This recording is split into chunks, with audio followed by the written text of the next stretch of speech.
Well, welcome everyone. My name is Mike Patello. I'm the president of Immunotec. I'm very excited that you have joined us on this special Zoom this afternoon. You are in for an amazing experience today with the one and only Dr. Jimmy Gutman. More on him in just a moment. But first, I know many of you are listening to the translation, the interpretation of this Zoom. And if you haven't already, you can click the More button on your Zoom and then click Interpretation and then select the language that you wish to hear it in. This will be presented in English and translated into five other languages. And just to make sure we have a simple experience that is good to get a good recording of it for those that couldn't make it, if you make sure your microphone is muted right now, that will eliminate all background noise. So I'm excited for those of you that are here. I know many of you are health professionals. Some are doctors, some are in business, others are entrepreneurs. Immunotec has been in business for over 30 years. Matter of fact, this is our 30th year anniversary this year that we're celebrating next week in Montreal, Canada, where the company was founded. And you have a company that has what not many other companies have, especially startups or other businesses, and that is 30 years of proof, 30 years of trust. And that's what you're going to hear about today is the foundation of that proof, the foundation of that trust. And if you're wanting to add this for yourself or for your patients or your clients or your friends or your family, we definitely have an extraordinary opportunity to make money along with this. And I believe that when you're done hearing from Dr. Gutman, you will understand the power of the product, the need for the product, and you can't get enough.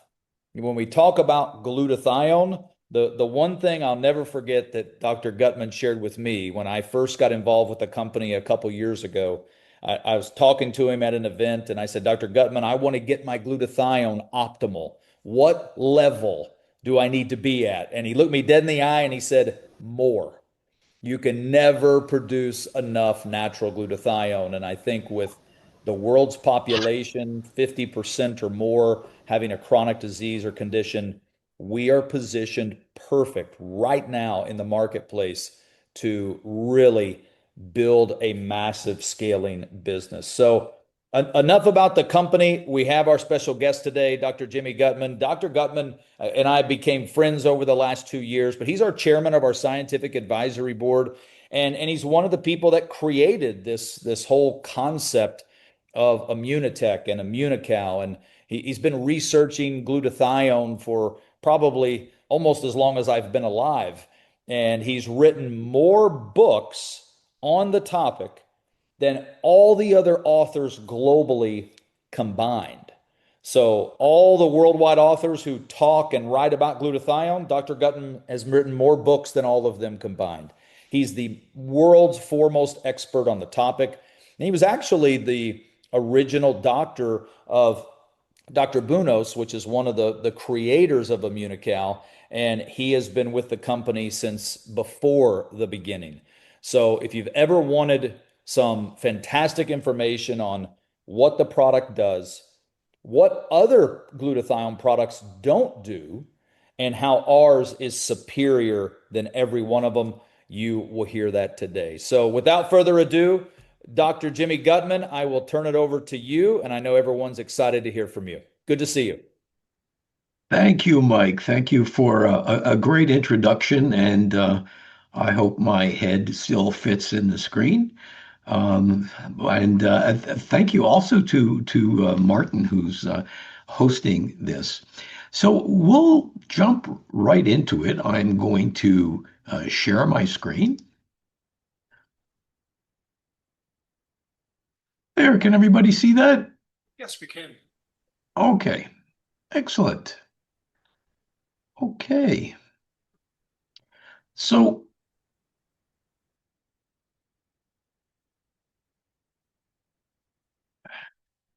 this word Glutathione. This was a term mostly reserved for medical practitioners or researchers. In the past few years, it's broken into the consciousness of the general public and currently is becoming quite a popular subject and is gaining a lot of attention. But the subject is still at the stage where there's a lot of misinformation and misunderstanding about it.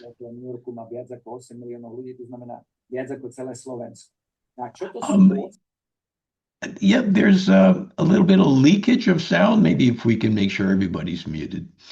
So you need to ask why. Why is this so? Well, for the average person out there, the major source of nutritional information is probably through social media, Instagram, TikTok, Facebook, and more.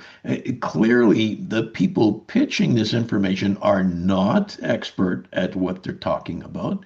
And for the ones who claim to be experts, well, I've listened to many of them talking about glutathione, and they are most often getting things really wrong. Also, going to websites that actually promote a product, well, I don't understand how people can fully trust what they're looking at. Finally, there are those that really have good intentions, but their source of information is based on animal studies or even cell culture studies. Now, all of this is interesting and even necessary, but if you, as a health professional, are going to recommend a product to your patients, it really should be based on placebo controlled, double blind, randomized clinical trials done on humans and studies that have been replicated by others. And you have to actually read the studies themselves to ensure that they're well done.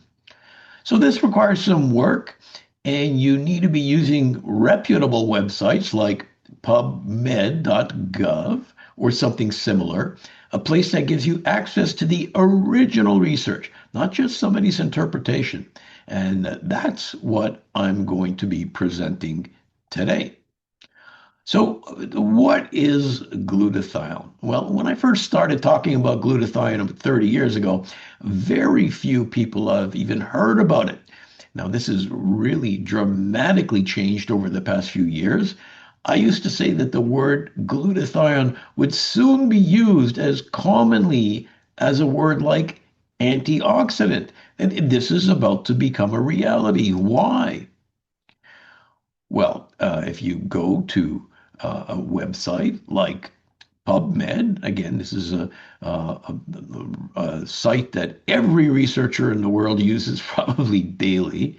Um, and if you go back in time, 1980 or maybe 4,000 references, um, as of this year, there are over 200,000 articles on PubMed. Let me just put that into context. If you look up vitamin C, you might find 80,000 articles. If you look up vitamin E, you might find another 40,000 articles. So there are more published articles on glutathione than vitamin C and vitamin E put together. So, the biochemistry of glutathione, we won't spend too much time on technical aspects. It's a tripeptide, means it's the peptide made of three amino acids, glutamate, glycine, and cysteine. The reason why the cysteine is in red is because glutamate and glycine are easily available in our standard nutrition and our everyday diet, but cysteine, especially in a bioactive form, is rather rare. It, in fact, is the limiting amino acid for your body to make glutathione. So, where do we find glutathione? Well, glutathione appears naturally. It appears naturally in every single cell of your body. In fact, glutathione appears in the cells of every living organism on Earth, everything that's alive has glutathione in their cells. And it was described about 150 years ago as essential to life because it seemed to appear in every type of cell examined.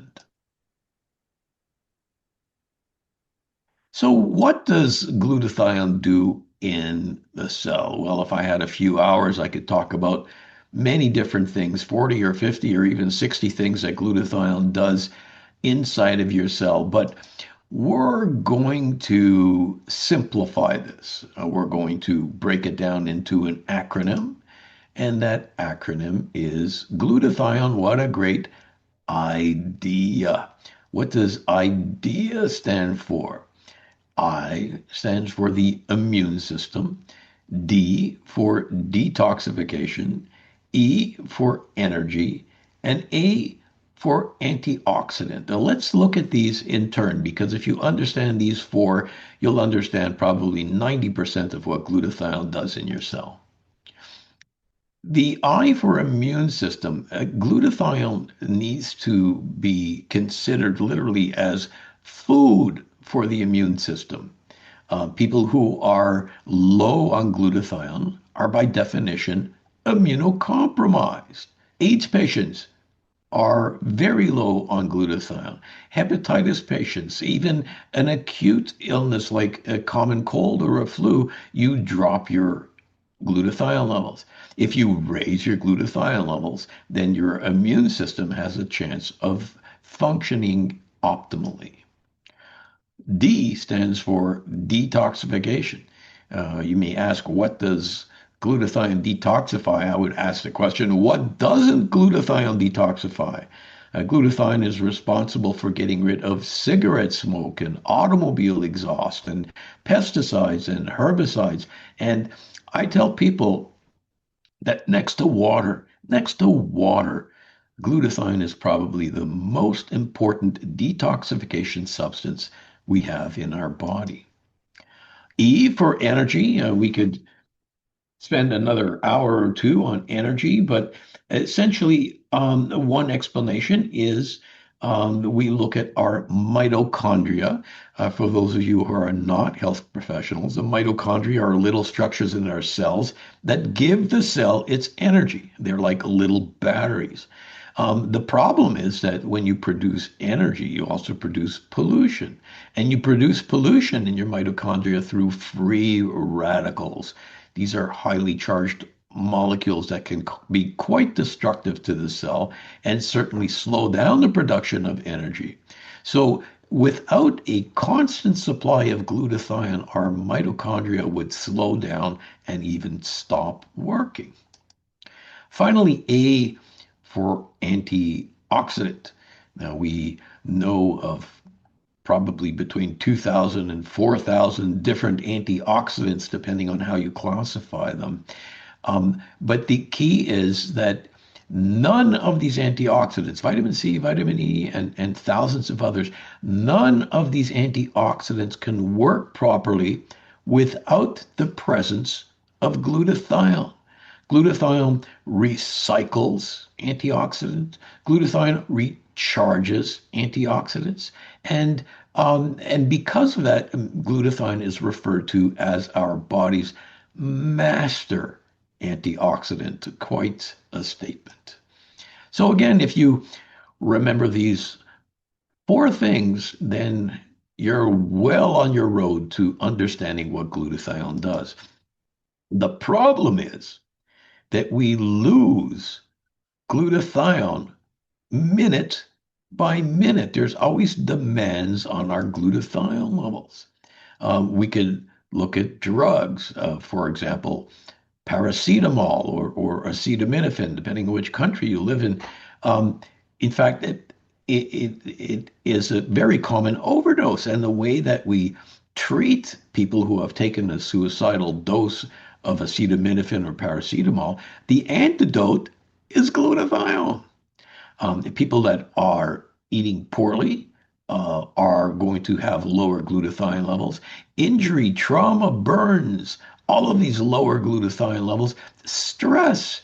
I read an interesting article on people that practice transcendental meditation to relieve their stress. And there was a study that measured glutathione levels in people that practice transcendental meditation as compared to regular people. And the ones who practice TM had higher levels of glutathione. Infection, certainly any infection, any major infection, will cause a drop in glutathione.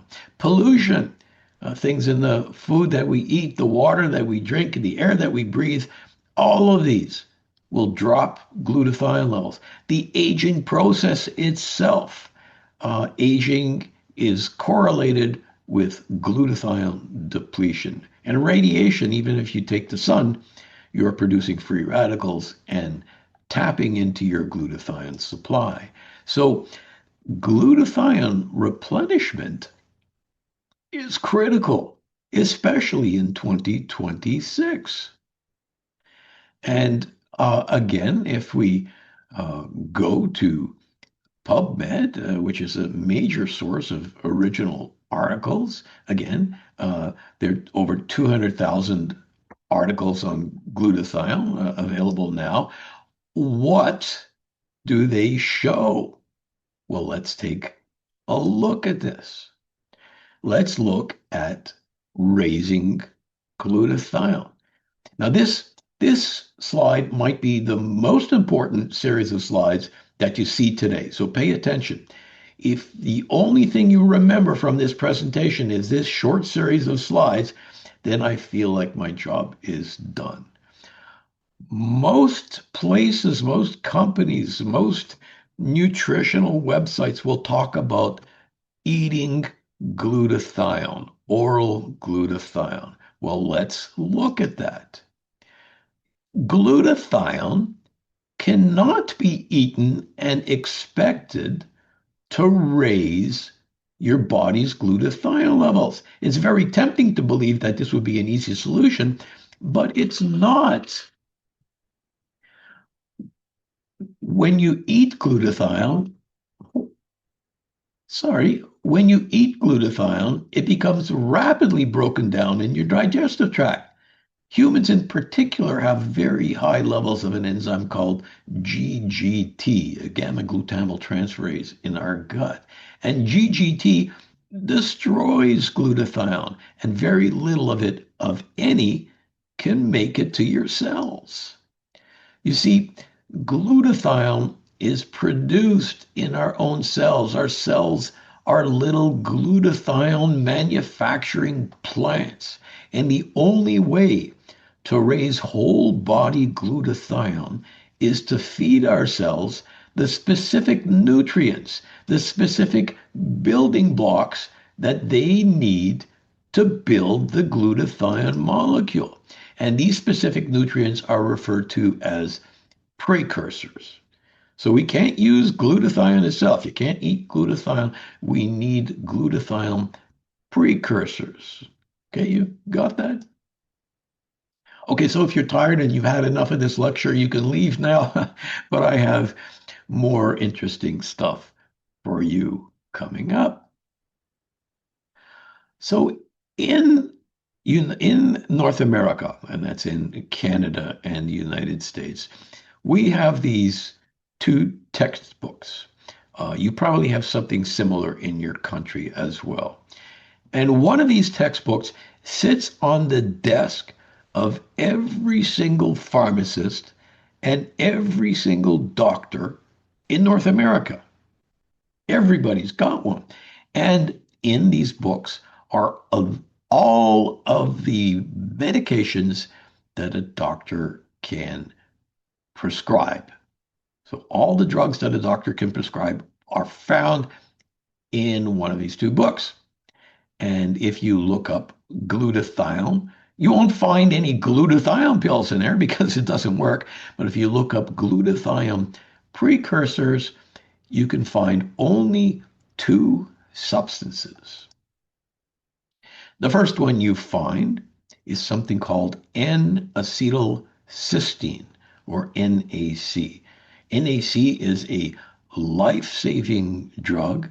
It is a drug that is the most researched glutathione precursor there is. There are literally thousands and thousands of articles where NAC is used in different clinical situations to raise glutathione, except like the majority of other drugs, there are side effects. There's a certain toxicity. And most of the side effects, the common ones, are related to the gastrointestinal system, like nausea, vomiting, and cramps, and even diarrhea. So there are side effects. The other problem is that it has what we call a short half-life. In other words, if you take N-acetylcysteine, it only lasts 3 or 4 hours. So you need to take it multiple times during the day. And if you felt sick the first time you took it, you'll feel 3 times as sick the third time you take it. And the effects eventually wear off after a couple of weeks of N-acetylcysteine. It doesn't seem to work as well. And finally, NAC has absolutely no nutritional value.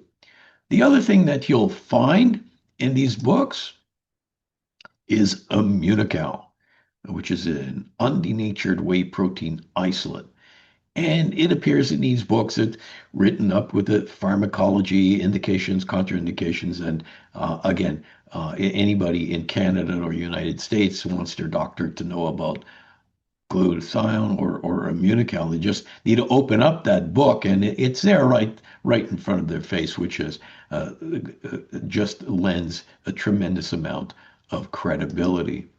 So Immunocal is a patented glutathione precursor. It's listed in those books as a glutathione precursor, and is the richest source of natural glutathione precursors. Again, up to 50 years of research done on this. And it doesn't, unlike NAC, which has no nutritional value, well, if we look at something called a BV, a biological value, which is something that measures the importance of any edible protein to your metabolism, Immunocal has a higher biological value than any edible protein, more than egg, more than milk, more than beef, more than soy. Immunocal is head and shoulders above the value of any other edible protein. So this is, besides glutathione, of tremendous benefit. Let's quickly look at some other glutathione products. Now, if we looked up oral glutathione papers, again, there are literally hundreds of articles published that show that oral glutathione is not effective, and thousands that remark the same. This is well established in the literature. Here are just a dozen or so papers that you can look at that show that oral glutathione doesn't work. But wait, many people will pull out this study to show that oral glutathione does in fact raise body levels of glutathione. Okay, let's look at this. It was written in 2015. It was a 6-month study done in 54 adults. Oh, let's delve in a little bit. It was published in the European Journal of Nutrition. Now, take note of that. Also, take note of the lead author, one John P. Ritchie Jr. You'll see why this is important in a minute. John Ritchie Jr. Another thing to pay attention to is that the study was funded by the largest manufacturer of glutathione supplements, oral glutathione supplements, Kiowa Hakko Bio Company. They make the very popular brand called Cetria glutathione, a very, very big seller. I'm not saying that this is necessarily implies a biased outcome, but it does remain suspect.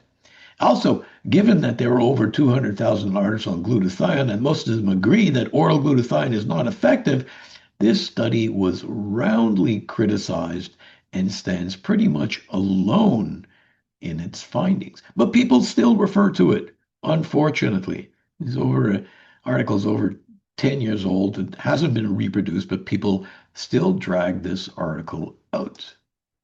Now, what about liposomal glutathione? This has made a huge splash in the glutathione world.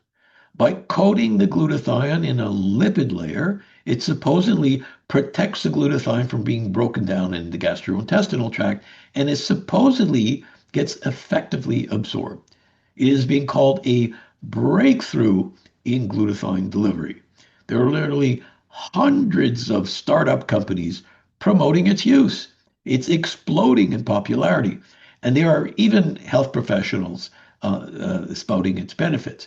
Okay, this is all great, but does it work? Does it work? So there's one paper, a single paper that everyone uses as so-called proof. Here it is. It's written in 2018. That's quite a few years ago. Oral supplementation with liposomal glutathione elevates body stores of glutathione and markers of immune function. Sounds impressive. So note that it also appears in the same journal that the previous oral glutathione paper did. Now, that's not bad in itself, but who's the main author? Well, it's our old friend John P. Ritchie Jr., the same guy who published a study on oral glutathione. Here he is again showing that liposomal glutathione works as well. A bit suspicious, no? Furthermore, this study was funded by yet another maker of glutathione, in this case liposomal glutathione, by a company called Researched Nutritionals. But let's assume that all of that is acceptable. Okay, let's ignore all of that. Let's take a closer look at the study itself. It was a 1 month pilot study. Note the word pilot. 1 month. They used 2 separate doses of liposomal glutathione, and there were 6 subjects per group. Yes, 6. A total of just 6 people per group. Amazing. How do you even measure statistical significance with 6 people? And curiously, was they found that the group taking the lower dose of liposomal glutathione actually had a greater increase in glutathione levels. Does that make sense? Wouldn't you have wanted to see a placebo group for comparison? Finally, are you kidding me? No placebo control. That's right. No placebo control. Not double-blinded, not placebo-controlled, 6 subjects per group. And this is the one paper that's driving a complete industry of glutathione supplements. And no follow-up study since 2018. I'm sorry, that makes me crazy. I wish doctors would actually read the research behind a product. And any responsible physician needs to base his or her decisions on double-blind, placebo-controlled, randomized human studies, and preferably multiple studies, not just one. I'm sorry. So, what about intravenous glutathione? This is becoming increasingly offered by many clinics. Well, intravenous glutathione does work, and it's undergone enough studies. But besides the risks and inconveniences associated with intravenous medications, there's something that you need to know about. The half-life of intravenous glutathione is incredibly short. This study on the upper left side of your screen was using high-dose intravenous glutathione, a half-life of 14 minutes. In other words, in 14 minutes, half of it was gone. The study on the lower left side used a lower dose, half-life of 1.6 minutes. For the intravenous glutathione product on the right, the company states that the half-life is 10 minutes. So if you're interested in, let's say, a quick detoxification, this may be useful. If you're interested in a chronic disease or long-term benefits, this is pretty much an exercise in frustration. Here's a video of a patient who was wheeled into his doctor's office with Parkinson's disease. He was wheelchair bound, and when he did try to walk, it was with that typical slow and unstable shuffling gait. The man receives intravenous glutathione, and a few minutes later, he gets out of the chair and walks almost normally down the hall.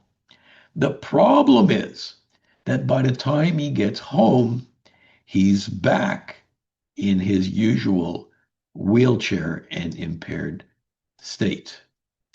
So, what about glutathione patches? Some of them don't even have glutathione in the patch. They supposedly stimulate certain chakra points in your body to stimulate glutathione production. Huh. And the ones that do have glutathione in them, well, they may possibly raise glutathione on the skin directly under the patch, but not deeper.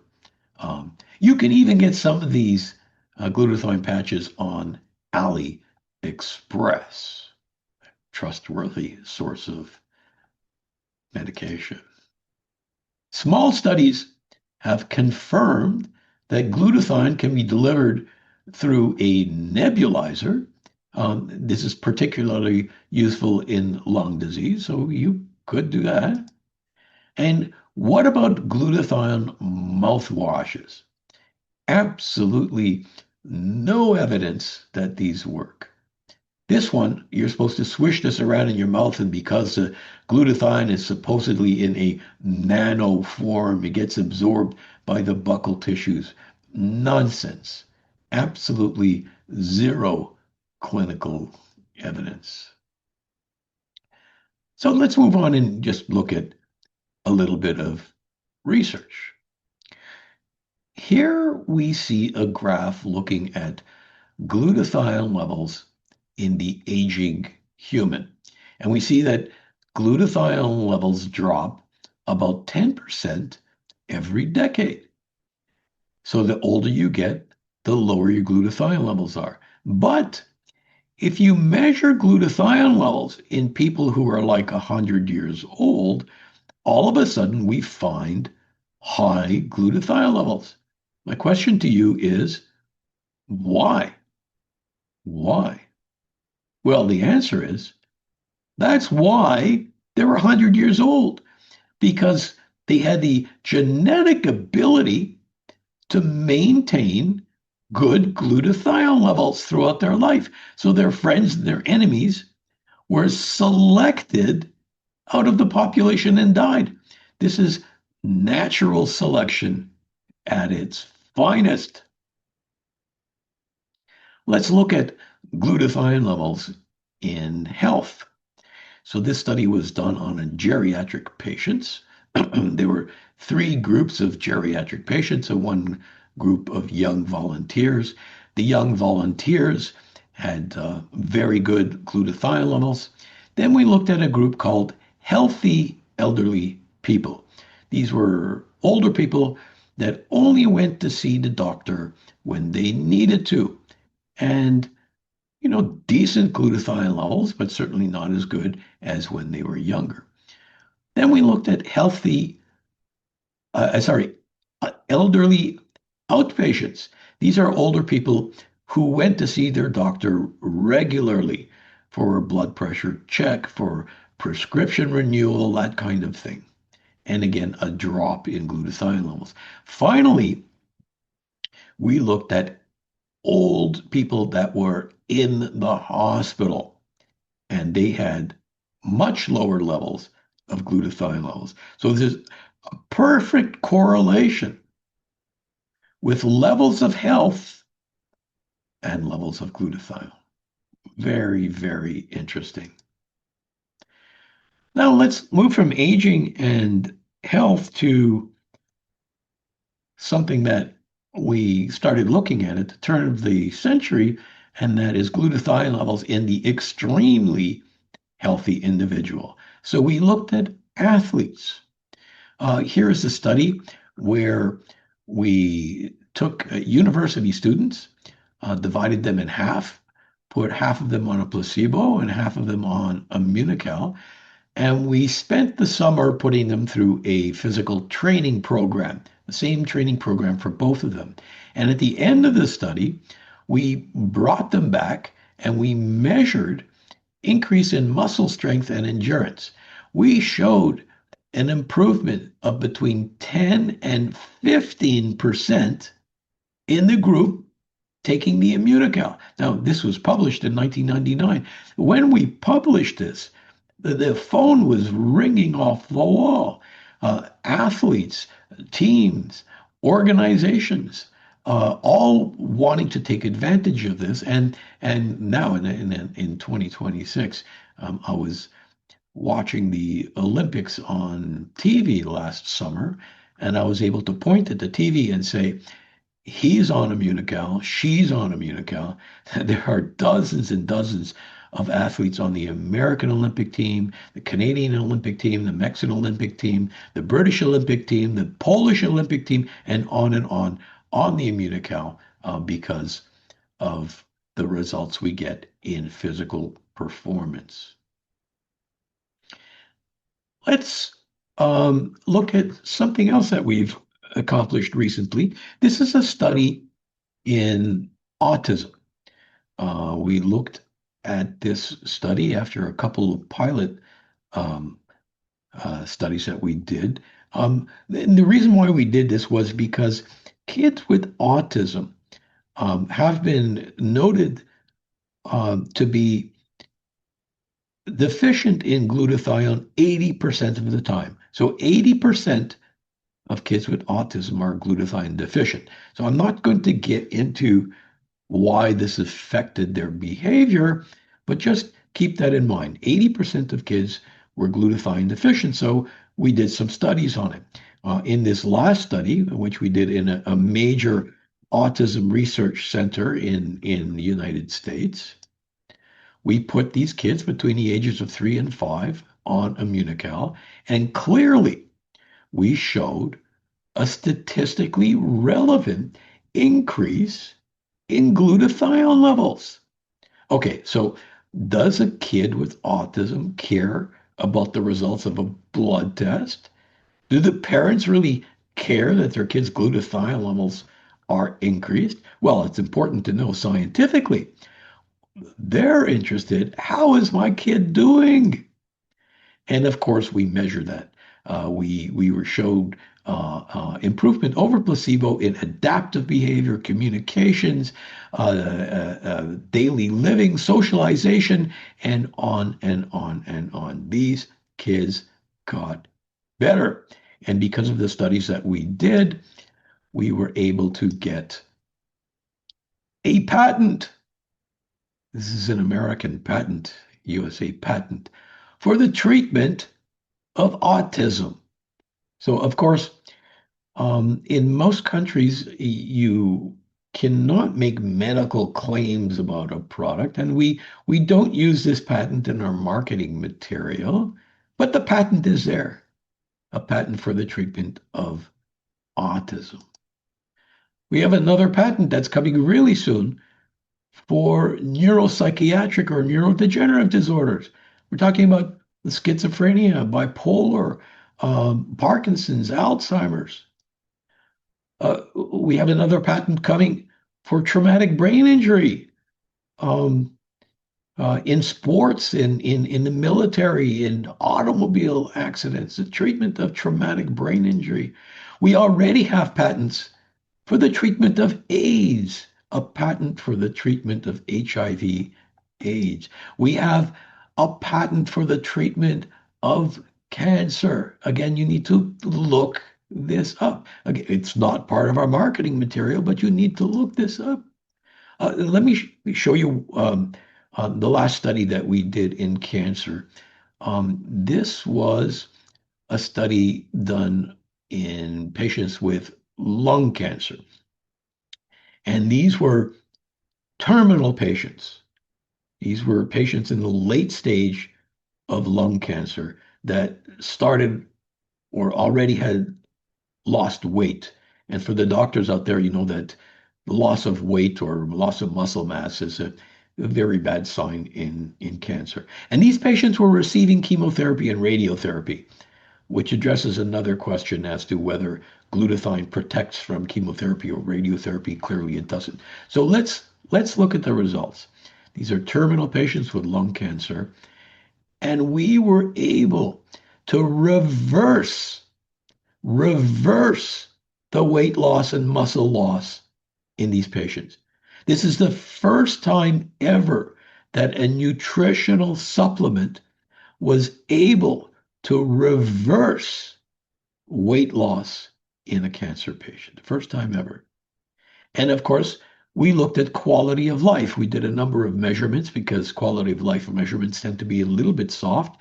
These patients were less nervous. They were feeling better. They were hungrier. They were less depressed.